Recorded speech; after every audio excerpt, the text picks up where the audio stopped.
감사합니다. 하나님 말씀 보겠습니다. 하나님 말씀 창세기 39장 1절부터 3절 그리고 마지막 절 23절 이렇게 4절 보도록 하겠습니다. 창세기 39장 1절부터 3절 그리고 마지막 절 23절 보도록 하겠습니다. 창세기 39장 1절부터 3절 마지막 23절 찾으신 줄 알고 읽습니다. 시작. 요셉이 이끌려 애굽에 내려가매 바로의 신하 친위대장 애굽 사람 보디발이 그를 그리로 데려간 이스마엘 사람의 손에서 요셉을 산이라. 여호와께서 요셉과 함께 하심으로 그가 형통한 자가 되어 그의 주인 애굽 사람의 집에 있으니 그의 주인이 여호와께서 그와 함께 하심을 보며 또 여호와께서 그의 범사에 형통하게 하심을 보았더라. 네, 23절 시작. 간수장은 그의 손에 맡긴 것을 무엇이든지 살펴보지 아니하였으니 이는 여호와께서 요셉과 함께 하심이라. 여호와께서 그를 범사에 형통하게 하셨더라. 아멘. 기도하겠습니다. 하나님 감사합니다. 종들을 축복하시고 하나님이 저녁에도 나와 예배하는 종들에게 하나님의 큰 은혜가, 하나님의 놀라운 역사가 있게 하소서. 특별히 요셉 이야기를 통하여서 우리 삶에도 여전히 간섭하시고 주관하시고 섭리하시는 하나님의 역사를 우리가 확인할 때 하나님 우리의 삶에서 여전히 살아계신 하나님을 확인하고 위로받게 하소서. 감사함이 예수님 이름으로 기도합니다. 아멘. 할렐루야. 네, 반갑습니다. 예. 우리 매주 수요일마다 요셉, 창세기에 나타난 요셉 이야기를 통해서 하나님께서 우리 인생을 어떻게 개입하시고 섭리하시고 주관하시는가에 대해서 지금 계속 살피고 있습니다.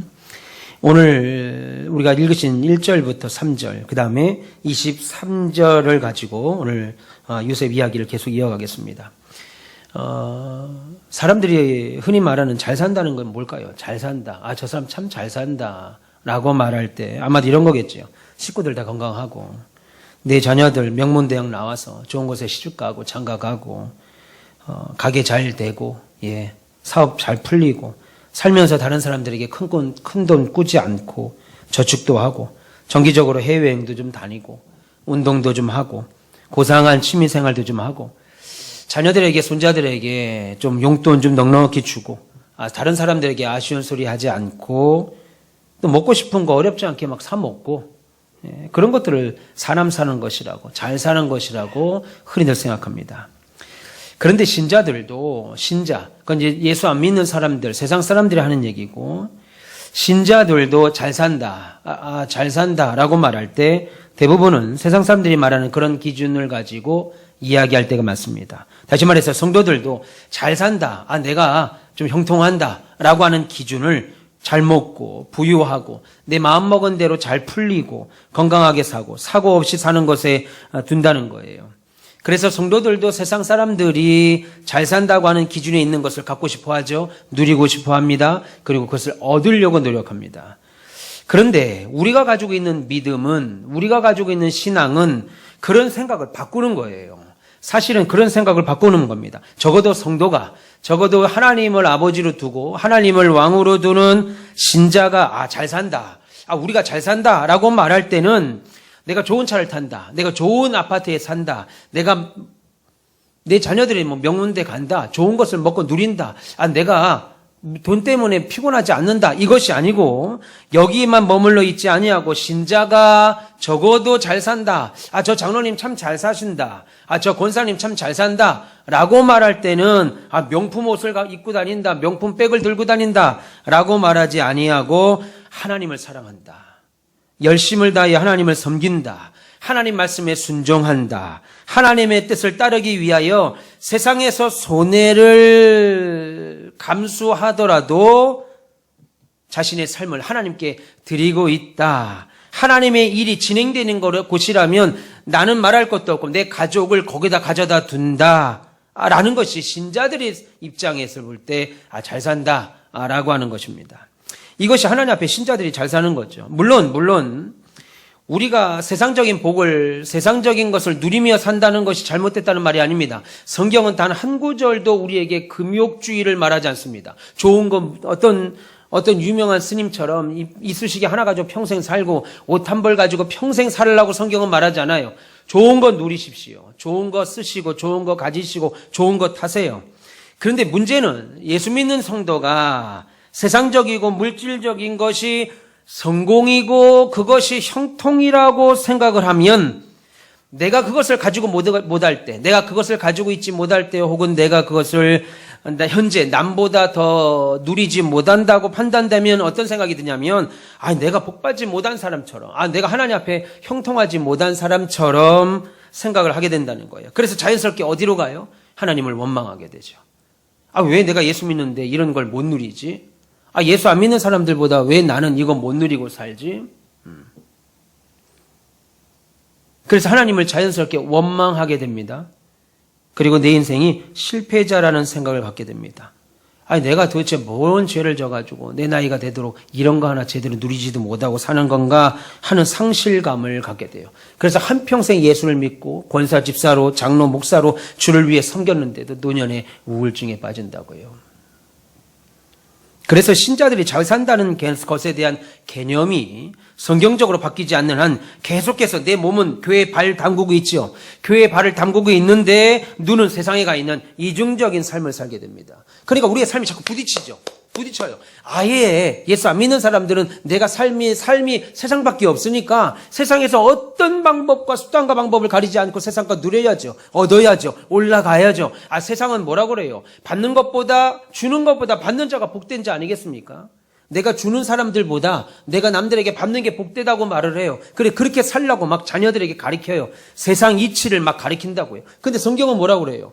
주는 자, 받는 자보다 주는 것이 복되다. 세상과 전혀 다른 이야기를 하고 있다고요. 그러니까 세상에 발을 걸치고 교회의 신앙에 발을 걸치면 늘 신앙에 살면서 부딪힌다고요. 부딪혀요. 내 신앙 양심상 막 세상 사람들처럼 누르고 짓밟고 막 그것만 바라보며 얻기도 좀 애매한 거예요. 내가 한평생 집사로 살고 권사로 살았는데 장로로 살았는데 내가 이렇게 사업하면 되는가? 내가 이렇게 살면 되는가? 그런데 내 마음은 내 눈은 또 어때요? 그걸 또 바라잖아요. 그걸 또 원한다고. 그게 형통이라고 생각하면 이거 내가 누려야 될 것 같은데 이런 생각이 빠진다고요. 그래서 교회를 수십 년 다녔어도 하나님 앞에서나 내 삶이 생각이나 삶이 전혀 바뀌지 않는 이유는 바로 이런 까닭입니다. 물론 말씀드린 대로 세상이 말하는 복을 원한다고 죄가 아닙니다. 분명히 그것들은 세상 사는데 유익이 되고 행복도 줍니다. 심지어 여러분들이 세상에서 돈 많이 버는 거, 많이 누리는 거, 권력을 갖는 거, 이게 오히려 어느 때는 하나님과 하나님의 나라 확장을 위하여 귀하게 쓰임받습니다. 우리 사역에 도움을 줍니다. 교회가 돈이 없는 것보다 돈이 많은 것이 하나님의 사역을 훨씬 더 쉽게 하지요. 한마디로 세상적인 복들을 누리는 것이 나쁘다는 말이 아닙니다. 그런데 신자는 세상적인 누림들이 복이라고 생각하는 정도에서 머물면 안 되고, 장로님들의 사업이 잘 되면 복 받았네요, 장로님. 형통했네요. 거기서 머물면 안 되고, 그것보다 더 높은 수준, 성경이 말씀하시는 진짜 복과 형통을 아는 뭐라고 그래요? 장성한 믿음의 분량까지 올라가야 되는 거예요. 할렐루야. 네. 그래서 믿음이 우리에게 주는 가장 큰 유익은 세상을 바라보는 시각과 생각이 달라지는 겁니다. 신자만이 갖고 있는 시각이 있잖아요. 신자만이 갖고 있는 생각들이 있습니다. 세상을 바라볼 때. 그래서 인생에서 최고라고 생각하던 가치들, 물질관이 바뀌는 거예요. 명문대 못 가면 세상에서는 실패자라고 그러잖아요. 근데 우리는 그렇게 생각하지 않습니다. 그가 아무리 명문대를 가든 하나님이 그와 함께 하지 않으면, 명문대를 가지 못하여도 하나님이 그와 함께 하시면, 오늘 내용이 바로 그 내용이죠. 여러분, 그래서 복이라고 하는 개념을 교회를 오래 다녔고 성경에 참된 복이 무엇인지 기록되어 있음에도 불구하고, 심지어 여러 가지 교회 안에서 믿음을 가지고 직분을 감당하면서 불구하고 성도들이 바라는 복과 생각이 오롯이 불신자와 똑같을 경우들이 많습니다. 그럼 어떻게 돼요? 나이 한평생 주를 위해서 섬기고 나서 권사가 되고 집사가 돼서 은퇴할 때가 되면, 내가 주를 위해서 한평생 봉사했는데 뭐 남는 게 뭐 이러냐. 내가 주를 위해서 한평생 헌신했는데 이 나이가 되도록 이거 뭐 남는 게 뭐가 있냐. 이런 생각, 이런 말도 안 되는 불평, 원망을 하고 있다고요. 주를 위해서 여지껏 헌신한 게 아무것도 아닌 그 얼마의 돈으로 보상받지 못하면, 내 자녀들이 뭔가 형통하지 않으면 아무것도 아닌 것처럼 부정하게 됩니다. 여러분, 우리가 작년에 야곱 이야기 살필 때 어땠습니까? 하나님께서는 에서는 버렸고 야곱을 취했습니다. 그런데 야곱의 자녀들은 하나같이 엉망진창이었습니다. 양어머니, 다시 말해서 아버지의 첩과 동침을 하지 않나? 막내딸 디나가, 막내 동생 디나가 강간을 당했던 이유로 사람을 수백 명을 죽이질 않나? 잘 살던 사람이 며느리와 동침을 하지 않나? 근데 여러분 에서 보세요. 하나님이 버렸다고 하는 에서의 자녀들은 하나같이 왕이고 하나같이 대기업 CEO고 하나같이 잘 나가는 사람들입니다. 바뀌었잖아요 지금. 에서의 자식들이 하나같이 그런 애들이 태어나야 되는데 야곱의 자녀가 오히려 어디 가서 우리 아들이, 우리 큰아들이, 우리 둘째 아들이, 우리 셋째 아들이, 다섯째 아들이, 여섯째 아들이 라고 차마 말할 수 없는 엉망진창인 애들입니다. 여러분 왜 그럴까요? 그럼에도 불구하고 하나님께서는 에서의 자녀들을 사용하지 아니하시고 야곱의 12아들을 들어서 이스라엘이라고 하는 민족을 이루었습니다. 왜 그럴까요? 인간의 생사 화복은 하나님께 있다 이거죠. 하나님이 하십니다. 근데 우리가 원하는 건 그거 아니죠. 믿음이 좀 없어도 내 자식들이 서울대 가기를 원합니다. 믿음이 좀 부족해도 교회 좀 안 다니면 어때? 대기업 다니기를 원하죠. 믿음이 좀 없으면 어때요? 잘 먹고 잘 사는 게 우선이라고 생각합니다.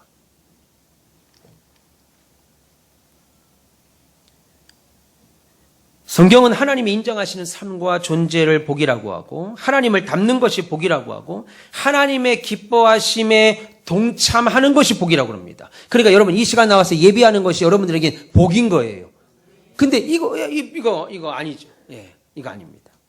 받는 것보다 주는 것이 복이라고 말합니다. 영생에 속하는 것, 성경을 묵상하는 것, 진리에 속하는 것을 복이라고 합니다. 복 있는 자는 이라고 말하면서 뭐라고 그래요? 주의 말씀을 주야로 묵상하는 자다. 복 있는 자는, 우리는 복 있는 자는 이란 말은 통장에 최소한 10억, 20억, 30억 내 아파트 값이 막 오르고 우리 집 대문 앞에 전철이 막 생겨야 돼요. 이게 복 있는 자입니다. 아파트를 샀더니만 거기에 전철역이 생겨요. 뭘 했더니만 그게 막 잘 풀려요. 그게 복 있는 사람인데 성경은 그렇게 말하지 않습니다. 복 있는 사람은 하나님의 말씀을 주야로 묵상하는 자. 복 있는 사람 뭐라고 그래요? 마음이 가난한 자가 복이 있고 의에 줄이고 목마른 자가 복이 있고 주를 위하여 애통하는 자가 복이 있다 이겁니다. 근데 세상은 뭐라고 그래요? 울지 않는 자가 복이 있죠. 웃는 자가 복이 있습니까? 우는 자가 복이 있어요. 세상은 웃는 사람이 복이 있죠. 우는 거는 궁상 떤다 그러잖아요. 근데 성경은 우는 자, 주를 위하여 애통하는 자가 복이 있다 그렇게 말합니다. 그러니까 여러분 성경이 말하는 복은 세상적이지 않습니다. 물질적이지 않습니다. 왜요? 왜 물질적이지 않아요? 그것들은 영원하지 않기 때문에 그래요. 그것들은 영원하지 않아요. 여러분 만약에 예수 잘 믿으셔서 물론 하나님이 이 땅에서의 복을 줍니다. 성실한 분들에게 믿음의 복을 준다고 성경은 약속했어요. 그래서 여러분들이 남들보다 더 좋은 아파트 사시고 좋은 차 타고 좋은 옷 입고 이 세상의 자녀들이 형통한다면 그것은 뭐 한 거예요? 복 받은 게 아니고 뭐라고 그래야 돼요? 감사한 거예요. 그냥 하나님이 주신 거예요. 그건 감사한 거예요. 그것 때문에 예수 믿는 것이 아니라 이겁니다. 오히려 여러분이 예수 믿는 것은 내가 옛날에는 하나님과 전혀 상관없는 삶이었는데 어느 순간부터 하나님의 뜻을 이루는 일에 내가 거기를 가져다 두는 겁니다. 우리 아이들이 이렇게 아이들을 데리고 수요 예배 때 나오는 거예요. 아무 관심 예수 믿기 전에는 하나도 관심 없었던 전도에 애를 쓰는 거죠. 여러분 그런 의미에서 오늘 우리가 생각해 볼 주제는 형통입니다. 형통. 오늘 요셉 이야기를 우리가 살펴보는데요. 우린 요셉 이야기 너무 잘 알죠. 그런데 요셉이 지금 형들의 미움을 사서 지난주까지 계속 살폈습니다. 형들의 미움을 사서 지금 애굽의 종으로 팔렸습니다. 그런데 성경은 계속해서 오늘 창세기 39장 1절, 2절, 3절 그리고 23절에 계속하여 요셉이 어떤 자라고 말해요? 말 안 되는 얘기죠. 안 됩니다. 말 안 되는 거예요. 지금 애굽의 노예로 팔렸으면 최소한 뭐라고 그래야 돼요? 불통하다. 안 됐다. 인생 꼬였다. 이렇게 가야 되는데 지금 요셉을 향하여는 계속하여서 형통한다 그래요. 그러니까 성경이 말하는 형통은 우리가 생각하는 형통과는 다르다 이겁니다. 다른 거예요. 그러니까 여러분들이 생각하는 세속적인 형통들은 형통이 아니고 그냥 그건 잘 되는 거죠. 하나님이 주셔서 감사한 거예요. 사업을 하는데 우리 장로님 사업이 잘 됩니다. 그건 감사한 거예요. 그게 목적이 아니라 이겁니다. 제가 예전에 교회에서 수련회를 가는데 어느 큰 교회 현수막이 크게 붙었습니다. 박영규 장로님 큰아들 서울대 의대 합격. 여러분 이것은 교회가 현수막 붙을 게 아니죠. 그죠? 이건 교회가 붙을 게 아닙니다. 아이고 축하합니다. 하나님이 아이들에게 지혜를 주셔서 아이고 축하합니다. 아이고 감사합니다. 그럴 거예요. 그거는. 여러분, 그럼 우리가 예수 믿는 목적은 내 자녀, 내 자식들 서울대 의대 보내는 것이 목적이 아니라는 거예요. 오늘 성경이 그 얘기를 하고 있습니다. 여러분, 사람은요, 본성적으로 마음에 거룩함이 없습니다. 거룩을 사모하지 않아요. 여러분 보세요. 우리의 이 육은 늙습니다. 늙어요. 네, 김영석 권사님 뵌 지가 50대 때 뵀죠. 50대 초반. 그때는 저러지 않았어요. 훨씬 젊었습니다. 훨씬 젊었습니다. 근데 시간이 갈수록 어떻게 해야 돼요? 내 겉사람이 후퇴되죠. 후퇴됩니다. 저 원래 피부가 뽀얗습니다. 뽀얗어요. 믿거나 말고 뭐 어쩔 수 없어요. 뽀얗습니다. 아주 살이 물론 지금도 탄력이 있어요. 근데 제가 30대 때는 더 탄력이 있어요. 근데 50대가 되니까 약간 살이 이렇게 좀 처지는 것 같아요. 우리 겉사람은 아무리 화장하고 뭐 바르고 뭐 오메가3니 뭐 오만 걸 먹어도 겉사람은 후퇴합니다. 겉사람은 후퇴합니다. 그러니까 여러분들이 좋은 옷을 입고 화장하고 병원 가서 이거 땡기고 맞고 뭐 피부과 가서 하는 거만큼, 아니 그 이상으로 여러분 영혼에 신경 써야 돼요. 근데 우리는 영혼에는 별로 신경을 안 씁니다. 별 마음을 안 가져요. 안 가지고 뭘 입지? 몸을 위하여 뭘 마시지? 요거 나쁜 건데. 오늘 텔레비전에 보니까는 여러분들이 그 신부전증 안 걸리려면 배달 음식 먹지 마라 그러더라고요. 뉴스 나왔습니다. 배달 음식 거기에 미세 플라스틱이 많이 나와서 항암 뭐 발암 물질이 있대요. 난리 났어요, 이제 또. 몸을 위하여서는 언젠간 다 죽습니다. 여러분 길게 살아야 80세, 90세, 여러분 100세 시대에 혼동은 되지 마세요. 100세까지 산들 육신에 갖고 있는 기쁨 다 가질 수 있어요? 다 날아가요. 70만 돼도 다 날아갑니다. 예. 20살 때만 해도 계단, 우리 교회 3층까지 올라올 때 계단으로 막 뛰어 올라오죠. 지금 여러분 계단 뛰어 올라올 수 있어요? 에러비탑에 다 옹기몽기 다 서 있잖아요. 계단 걸을 때도 어때요? 젊은 애들 보세요. 우리 중고등부 애들. 앞으로 그냥 걷습니다. 여러분들 어떻게 걸어요? 옆으로 가세요, 옆으로. 그런데 뭐 100세 시대까지 살아요. 네. 몸은 자꾸만 늙습니다. 후퇴됩니다. 그러니까 여러분 영혼에 더 많이 관심을 가져야 돼요.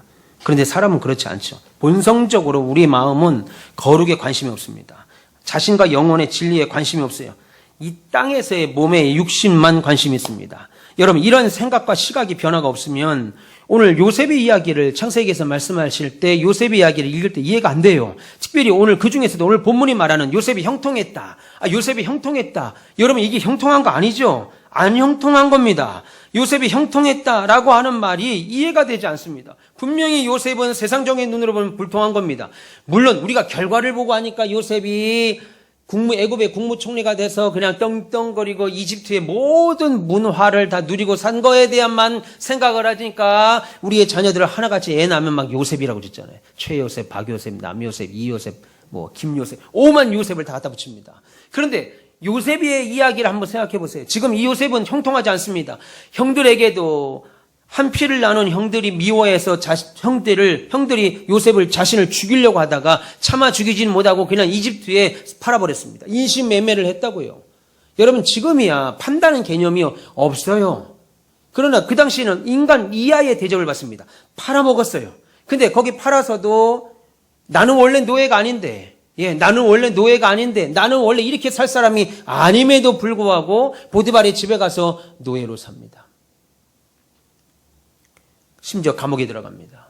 노예로 살 뿐만 아니라 감옥에 들어갑니다. 성경은 계속하여서 그런데 뭐라고 그래요? 형통했다.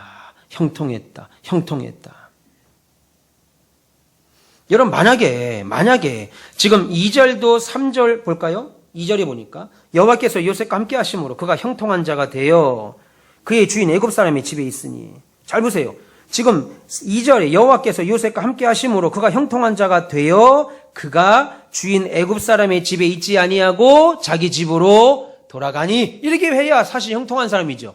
근데 지금 뭐라고 그래요? 형통하다고 말하고 그의 상황은 전혀 바뀌었어요? 안 바뀌었어요? 하나도 안 바뀌었습니다. 형통하다 그러면 그가 여호와께서 요셉과 함께 하심으로 그가 형통한 자가 되어 그의 주인 애굽 사람의 집에 나와서 아버지가 기다리는 야곱의 집으로 가니. 이렇게 해야 형통한 자예요. 3절도 볼까요? 그의 주인이 여호와께서 그와 함께 하심을 보고 또 여호와께서 그의 범사에 형통하게 하심을 봤다.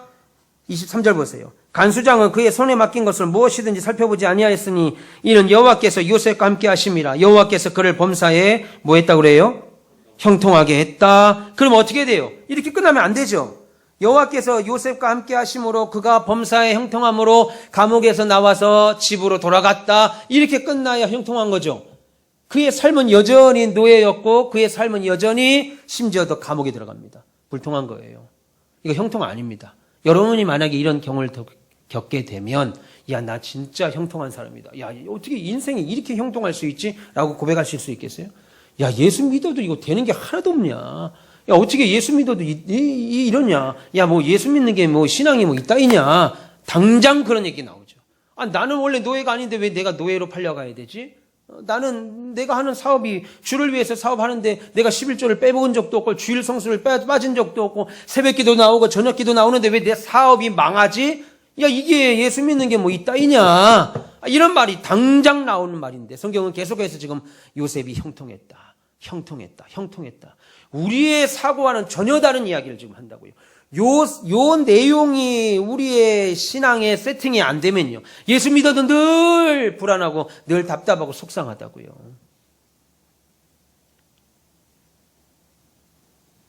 형통하다 그러면 형들이 자신을 인신매매상들에게 팔을 때 그리고 인신매매상들이 애굽으로 요셉을 데리러 갈 때 아, 우리 이러면 안 되지. 아, 얘는 다시 돌려보내자 하고 그때 돌아갔어야죠. 그죠? 돌아갔어야 됩니다. 극적으로 탈출해서 돌아가거나 아니면 마음 좋은 보디발이 집에 갔으면은 마음씨 좋은 하나님 형통케 하면 보디발이 아, 너 이렇게 잡혀왔구나. 아이고, 그 형놈이 형이라는 것들이 하나같이 어떻게 그런 놈이 있냐? 내가 가만 안 두겠다. 그 형을 징벌하든지 그리고 이 요셉을 집으로 돌려보내야 되는데 안 돌려보내고 여전히 거기서 노예 활동을 합니다. 아, 그것도 아니면 보디발의 처가 은밀한 것을 요구할 때 그냥 한번 눈 딱 감고 그냥 은밀한 걸 요구할 때 그냥 받으면은 그냥 호의호식 하잖아요. 호의호식 하는데 오히려 믿음을 지켰더니만 감옥에 들어갑니다. 믿음을 지켰더니 감옥에 들어가요.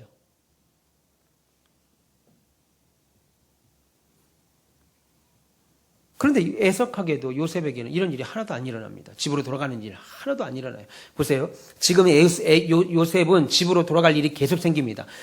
감옥 안에서 술 맡은 관원장, 떡 맡은 관원장의 꿈을 해몽해서 그들이 복직이 되고 하나는 죽지요. 그래서 복직이 된 사람 때문이라도 감옥에서 나와야 되는데 오히려 감옥에서 몇 년을 더 있어요. 성경에 보니까 뭐라고 그래요? 그가 요셉을 잊어버림으로. 잊어버릴 수 있어요, 그거? 박자는 잊어버릴 수 있는 일입니까? 상식적으로도 잊을 수 없는 일이에요. 아니, 내가 그 사람이 꿈을 해몽해줬는데, 그래서 내가 가서 목숨을 붙였는데, 당연히, 인간이라면, 감옥에 다시 왔어요. 요셉아, 내가 너 때문에 살았다. 고맙다. 같이 가자. 이래야 되는데, 몇 년을 까마득히 잊어버립니다. 근데 성경에 보니까 전부 다 하나님이 그렇게 하셨다. 그럼에도 불구하고 성경은 형통했다라고 말합니다. 그러면 여러분, 우리는 왜 하나님께서 요셉이 고난당하는 장면을 두고 성경은 의도적으로 계속하여 형통했다라고 하셨는가를 생각해야 돼요. 우리 눈으로 볼 땐 분명히 이거 불통입니다. 망한 인생이에요. 꼬인 인생입니다. 이런 인생 살면 안 된다고 할 겁니다. 예. 제가 대학 다니면서 알바를 했습니다. 공장에서 알바를 했어요. 그랬더니 은행 가서 뭐 좀 통장 정리를 해오라고 그랬나? 은행 가서 통장 정리를 하고 있는데 아주 우리 5살, 6살 된 아이하고 엄마가, 은행에 왔는데 그 5살 된 6살 된 애가 제 작업복을 손을 잡아당겼어요. 근데 저보고 하는 말이, 아이 보고 하는 말이, 아유, 만지지 마, 지지야. 너 공부 안 하면 저렇게 되는 거야. 그랬을 거야, 아마 속으로. 이거 지지야 하면서 자기 애를 데려가더라고. 지지. 참. 보세요. 그가 내가 어떤 사람인지 모르고 겉으로만 보이는 그 기름때 묻은 작업복 입고 있으면 다 불통한 사람이라 이게 공부 안 하면 저렇게 된다. 너도 그러니까 어떻게 해야 되겠어? 공부해야 저런 거 안 하지? 요셉이 고난당하는 장면은 반드시 불통입니다. 이거 형통 아니에요. 여러분들이 요셉처럼 나는 인신매매를 좀 당해가지고요. 저 아프리카 가서 지금 아니면 저기 섬에 가서 소금 염전에 가서 좀 일하고 싶은 분. 방명건설 이렇게 한번 팔려가지고 저기 가실래요? 염전 가가지고 밥도 막 그냥 하루에 한 끼만 주고. 그렇게 되면 그냥 거기 가서 그냥 혓개무로 죽을 겁니다, 아마. 이게 뭐냐, 이게. 요셉이 지금 그랬다고요. 그런데 성경은 계속해서 그가 형통했다. 말도 안 되는 얘기지요. 그래서 여러분, 형통이라고 하는 거, 우리 신자들에게 형통이라고 하는 단어를 우리 생활에서, 우리 신자들의 일상에 새롭게 정립하셔야 돼요. 그렇지 않으면요, 신자들인 우리들도, 천국 소망을 갖고 있는 우리들도, 여러분 죽어서 천국 가시죠? 다시 해봅시다. 죽어 천국 갑니까? 의심하면 안 돼요. 그냥 우린 죽으면 천국 가는 겁니다. 그냥. 죽으면 다 천국 갈 분들이 이 땅에서 죽으면 천국까지 못 하는 사람들하고 똑같이 형통에 대한 개념이 똑같으면 어떻게 되겠어요? 이상하다. 나는 하나님을 믿는 사람인데 왜 저보다도 내가 더 안 되지? 나는 하나님을 믿는 사람인데 왜 저보다도 더 힘들게 살지? 여러분 세상에 나가보세요. 예수 안 믿는 사람들이 예수 믿는 사람들보다 몇 갑절은 많습니다. 여러분 회사 다니시죠? 회사 다니는 사람들 보면 사장이 다 믿습니까? 예수 안 믿는 사람이 더 많습니까? 더 많아요. 나는 왜 직원인데 우리 사장은 예수 안 믿지? 나는 예수 믿는 직원인데 우리 사장은 예수 안 믿는데 더 좋은 차 타고 더 좋은 집에 살지? 형통이라는 개념을 세상 사람하고 똑같이 잡으면요, 살면서도 늘 우라통이 터진다고. 우라통이 터져요. 명절 때만 되면 막 더 우라통이 터지지. 명절날 형제들 모이잖아요. 예수 안 믿는 형제들 오면 막 그냥 내 자식들에게 용돈 줄 때 막 세뱃돈 줄 때 20만 원씩 주는데 나는 5만 원도 힘들어 줘요. 5만 원 하나 주는 것도 손 덜덜덜 떨고 준다고요. 그럴 때 막 우라통 안 터집니까? 그러니까 여러분, 세상 사람들과 똑같은 기준으로 형통이라는 단어를 생각하고 쓰고, 더군다나 나의 갈 길 다가도록 예수 인도하시니 무슨 일을 만나든지 만사 형통하리라. 여기서 이런 형통을 보면 뭘 해도 막 다 되는 거예요. 안 좋은 집 사면 막 사는 순간부터 집값이 막 오르는 거예요. 가게 열면 막 가게가 막 사람들이 미어 터져요. 이게 형통입니다. 뭘 해도 다 뚫리는 것처럼. 그렇게 되지 않지요. 그래서 심각하게 되면 어때요? 세상적인 형통 가지고 그런 형통이 내 삶에 안 나타나면요, 막 하나님을 원망하고 내 인생 막 저주합니다. 나는 어떤 운명을 타고났길래 이렇게 더럽게 인생 사냐, 막 이렇게 되는 거예요. 한평생 왜 난 이렇게 살아야 되지? 막 이런다고요. 그래 더 심하면 막 자기 인생 보고 우울증에 빠진다고요. 답답하다고 막. 그런 모습을 보면 하나님이 우리가 답답하죠. 그게 형통이 아닌데. 그러면 성경이 말씀하는 요셉의 형통이 뭐냐 이겁니다. 여러분, 성경이 말씀하는 요셉을 향한 형통은 오늘 2절 말씀 보세요. 2절 다시 보시면 여호와께서 요셉과 어떻게 하심으로요? 그렇죠. 여호와께서 요셉과 함께 하심으로 그가 형통한 자가 됐다. 그렇게 말합니다. 하나님이 요셉과 함께 하심으로, 저와 여러분들에게 하나님이 함께 하셔야 돼요.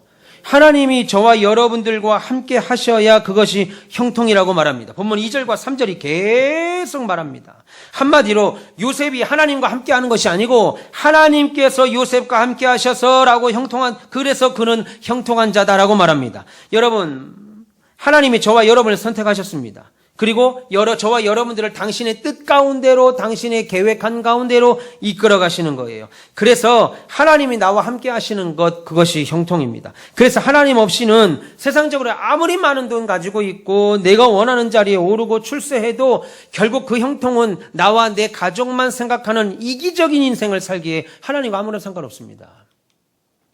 반대로 세상적인 형통은 커녕 전혀 불통하고 그래서 사는 것이 힘들고 죽을 만큼 불행해 보여도 그가 하나님과 관계가 되어 있는 사람이라면 하나님이 함께하는 사람이에요. 그래서 아무리 많은 것 소유하고 있고 많은 업적 누렸다 하더라도 하나님과 아무런 상관없으면 그는 불통한 사람입니다. 여러분, 아무리 대기업의 총수가 된들 하나님과 상관없으면 그는 죽으면 어떻게 돼요? 지옥 갑니다. 여러분, 80년, 90년 대재벌로 그냥 내가 돈벼락 맞아가지고 쓰는 거 싶은 다 쓰고 김수정 입사님 지옥 갈래요? 하나님이 너무나도 우리에게 놀라운 걸 복을 주셨는데요. 영원히 사는 우리의 복을 요 7, 80년 생각해 보세요. 영원히 사는 것에 7, 80년은 점도 안 됩니다. 근데 영원히 사는 것의 기준에 영원히 살 수 있는 근거를 이 땅에 사는 7, 80년에 딱 뒀다고요. 세뱃돈을 할 때 10만 원, 만 원짜리 10장 5만 원짜리 2장 주는 거하고 1,000원짜리 한 장 줄 때 아이들이 뭐라고 하겠어요? 어떤 걸 고르겠어요? 당연히 10만 원짜리 2장을 가져가죠. 비교 대상이 아니죠. 1,000원짜리 안 가져갑니다. 100원짜리 하나 주면 안 가져갑니다. 오히려 지금 울 거예요, 애들이.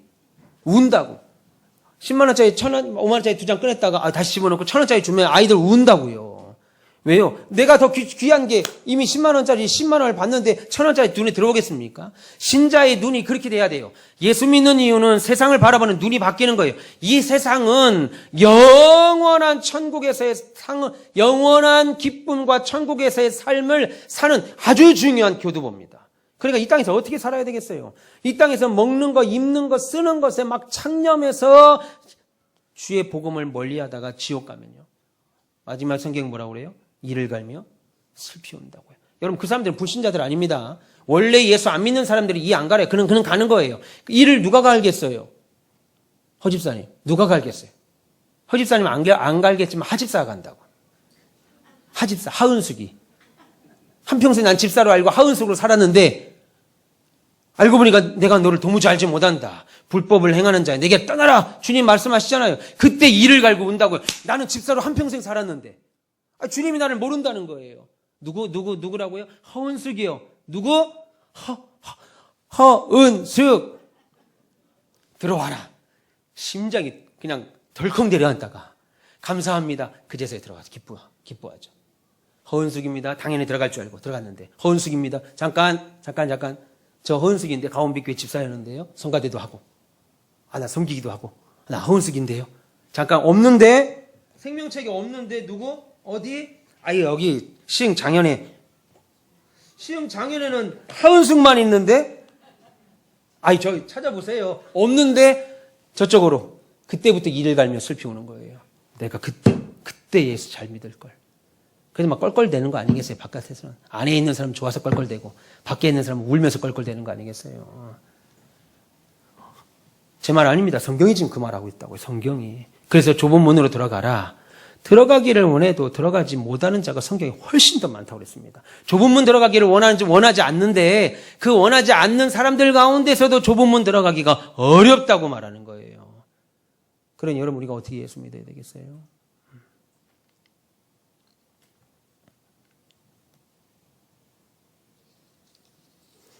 하나님의 뜻대로 하나님이 원하시는 대로. 그러면 여러분 우리가 오해하면 안 되는 것이 하나 있습니다. 그럼 하나님은 병 주고 약 주는 분이냐 이겁니다. 아니죠. 여러분 하나님께서 요셉을 분명히 고난 가운데 집어넣으셨습니다. 누가 봐도 이건 불통이에요. 근데 하나님이 보실 때 형통이라 이겁니다. 그럼 하나님은 병 주고 약 주는 분이냐 이거예요. 병 주고 약 주는 분이냐? 그렇지 않습니다. 그러면 하나님께서 요셉과 함께 하셨던 이유는 그래서 형통했다라고 말하는 이유는 하나님의 뜻을 이루기 위해서라는 거예요. 하나님의 뜻을 이루기 위해서. 제가 예배당을 치면서 하나님께 원망했어요. 왜 나한테 예배당을 치라고 그랬지? 나 예배당 안 져도 되는데. 이거 내 것도 아닌데. 이 건물 내가 그냥 진짜 막 피가 마르고 뼈가 녹는 고통 가운데 예배당을 졌는데 이거 내 이름으로 안 돼 있다고요. 교회 이름으로 돼. 그때 내 이름으로 할 걸. 근데 나는 내 이름으로 하는 게 아니고 하나님의 교회 이름으로 해야 되겠다 해서는 교회 이름으로 한 겁니다. 제 이름으로 된 거 아무것도 없습니다. 우리 교회. 내가 다 졌는데도 하나님 것이다. 하나님의 이름으로 하나님 교회 이름이죠. 제가 없어져도 제가 나중에 은퇴해도 이 교회는 계속 있어야죠. 하나님 거라 이겁니다. 근데 하고 나서 정말 고생하면서 졌어요. 그런데 그러면 내가 예배당을 칠 때 나는 그렇게 원하지 않았습니다.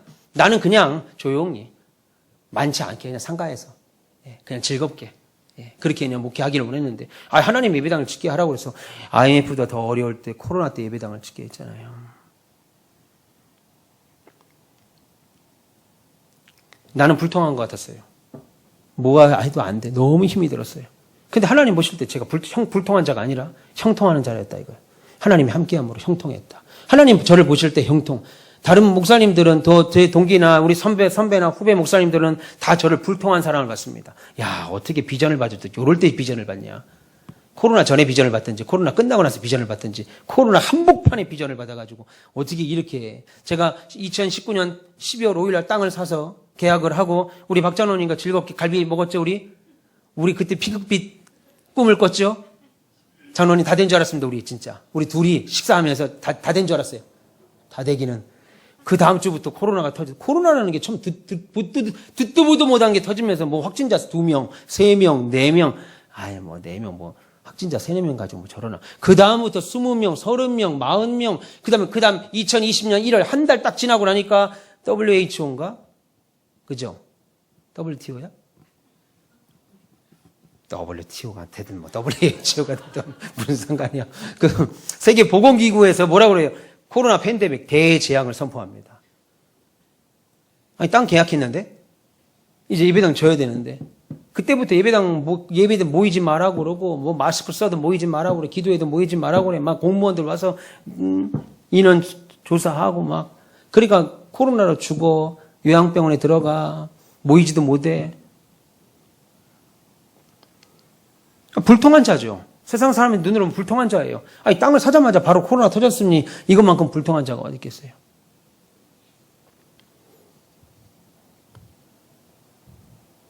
하나님이 분명히 저를 부르셨고 그 일을 맡기셨고 땅을 계약하게 하셨으면 이것은 하나님이 하실 것이다 라고 믿고 그때부터 그냥 더 기도했습니다. 더 기도했어요. 매일 하루에 3번씩 새벽에 나와 기도하고 오전에도 기도해, 밤에도 기도해, 새벽까지 밤 넘어서 계속 기도했습니다.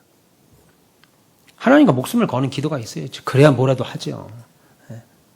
그거 없으면요 맨날 불평합니다. 예수 믿어도 불평해. 그거 얼마 없는 거 가지고, 그거 못 먹는 거 가지고. 나는 랍스타를 한번 먹어보고 싶어. 랍스타인가? 그 게 있잖아요, 게. 그 게. 난 한 번도 먹어본 적이 없어요. 맛있죠? 맛있어요? 전사님 먹어봤어요? 이거 게?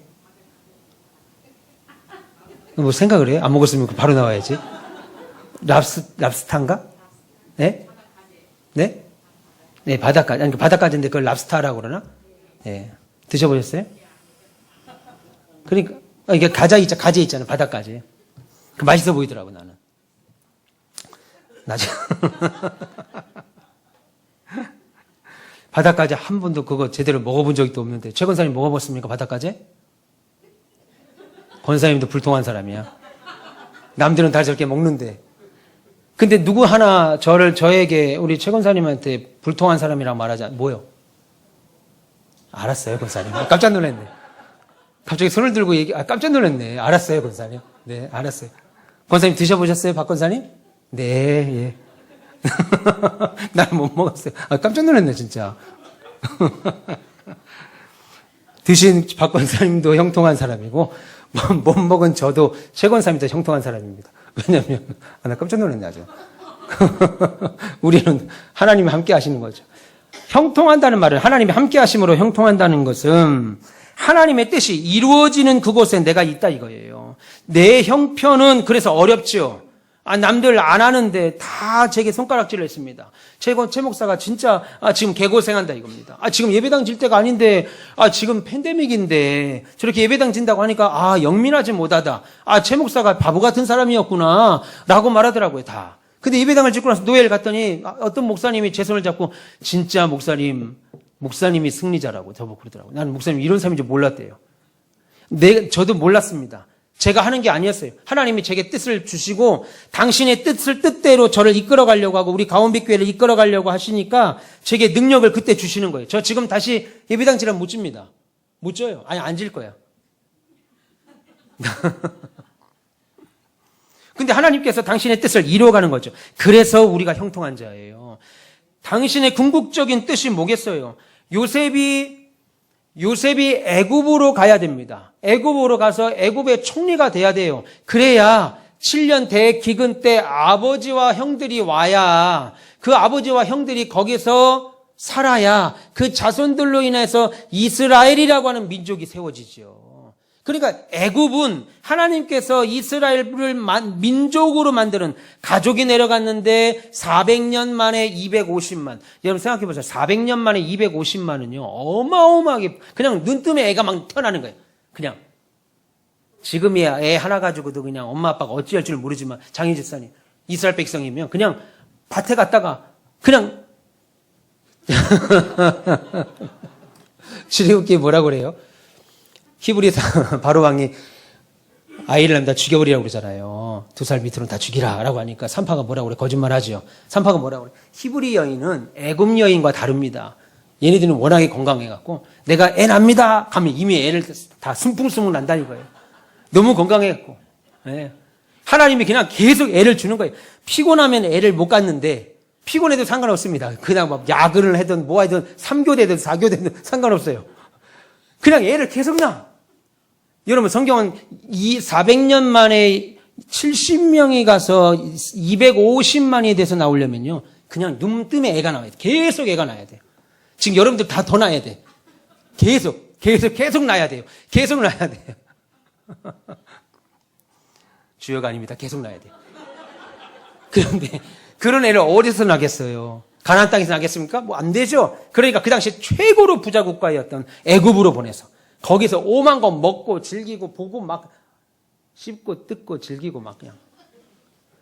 그래서 민족을 만든 게 그 뜻이라고요. 그게 하나님의 뜻인데 그러기 위해서는 요셉을 하나님이 애굽으로 보내야 됩니다. 근데 우리의 눈으로 볼 때는 그거 아직 모르죠. 그러니까 당연히 애굽에 내려가는 요셉은 불통한 자입니다.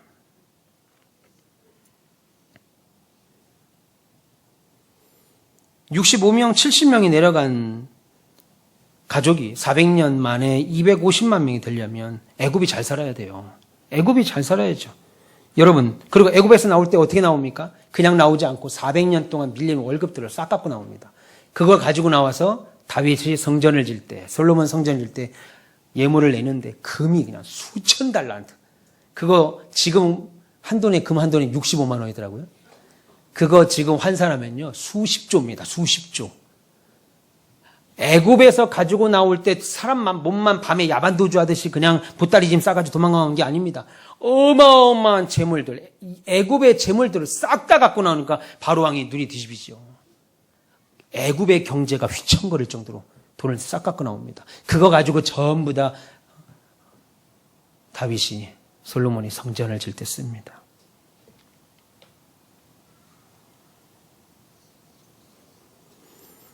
요셉이 형들에게 팔려나갈 때, 인간이 이런 거구나. 그리고 요셉이 이집트 사람에게, 아라비아 상인에게 팔려나갔을 때 보디발의 집에 갑니다. 여러분, 그냥 동네 아저씨 집에 가지 않고 보디발, 당시에 비서실장, 경호실장, 지금에 말하면 그런 높은 지위의 집에 갑니다. 거기 가서 생각지도 못했던 어려움을 당하니까 감옥에 들어갑니다. 보디발의 집 개인 감옥입니다. 지금처럼 이런 감옥이 아니고 그 당시는 개인 감옥이에요. 근데 그 개인 감옥이 뭐냐면 시정 잡배들이 오는 감옥이 아닙니다. 소매치기나 뭐 이런 사람들이 오는 게 아니라 술 맡은 관원장, 떡 맡은 관원장, 막 그냥 고위 관리들이 오는 사람들이 거기 갇힌다고요. 거기 가 있으면서 애굽의 경제를 배우죠. 정치를 배우죠. 그러니까 여러분, 만약에 요셉이 아버지 밑에 살다가 애굽으로 유학을 보냈다고 치겠습니다. 야곱이 요셉을 유학을 보내서 애굽에서 공부하게 하면 그만큼 될 수 있을까요? 안 되죠. 하나님께서 강제적으로 그냥 얼마나 성실했든지. 오늘 성경에 보세요. 23절, 22절. 간수장이 옥중 죄수를 다 요셉의 손에 맡김으로 그 재반 사물을 요셉이 처리하고. 이거 말이 안 되는 얘기죠. 이거 누가 해야 될 일입니까? 간수장이 해야 될 일을 요셉이 합니다. 더군다나 23절. 간수장은 그의 손에 맡긴 것을 무엇이든지 다시 뒤돌아보지 않았습니다.